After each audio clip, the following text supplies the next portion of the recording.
Hello guys, welcome back to my channel মিশি ফ্যামিলিতে তোমাদের সবাইকে স্বাগত। বন্ধুরা, এখানে চিংড়ি মাছ আছে। চিংড়ি মাছ দিয়ে আমি ফুলকপি, উলকপি আর আলু দিয়ে আর বিন দিয়ে একটা সবজির রেসিপি নিয়ে এসেছি।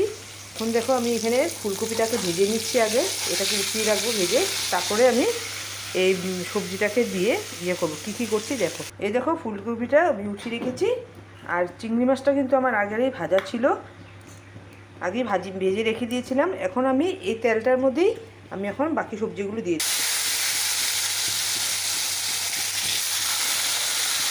এর মধ্যে আমি এখন একটু হলুদ অ্যাড করে, সামান্য নুন একটু অ্যাড করে দিলাম। তখন একটু নাড়াচাড়া করে চিমটাকে বাড়িয়ে দিলাম। নাড়াচাড়া করে একটুখানি ঢেকে রাখবো। এখন তারপরে মশলাটা দেবো। এখন আমি এটাকে ঢেকে রাখবো। এটা একটু ভাজা মতন হয়ে এসছে। আমি এখন টমেটোটাকে দিয়ে আবার একটু ঢেকে রাখবো, তারপর নাড়বো। এখানে আমি এখন একটু লঙ্কার গুঁড়ো দিয়েছি, একসঙ্গে মিশিয়ে নেব। একটু জিরের গুঁড়ো দিয়ে দেব। আর এখানে একটু আদা আছে, এই আদাটাকে দিয়ে একটু আমি জল দিয়ে গুলে তারপরে মশলাটাকে দেব।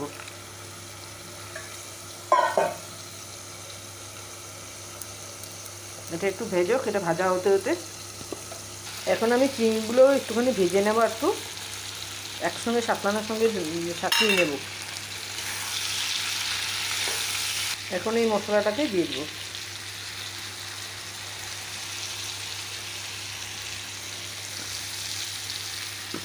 দেখো, সাতলানো হয়ে গেছে। এখন আমি ফুলকপিগুলো দিয়ে দেবো, দিয়ে এখন জল দিয়ে দেবো।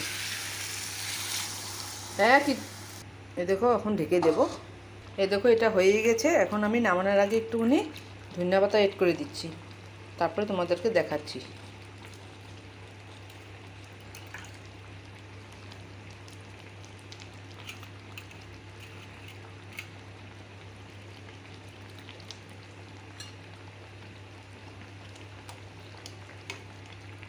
এইভাবে চিংড়ি দিয়ে ফুলকপি দিয়ে খেয়ে দেখো বন্ধুরা, ভালো লাগে।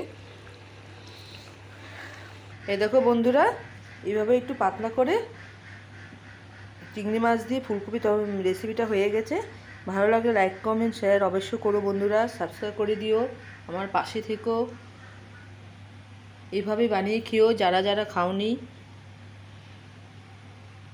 কমেন্টে জানাবে খেয়ে কেমন হয়েছে। বাই বাই বন্ধুরা।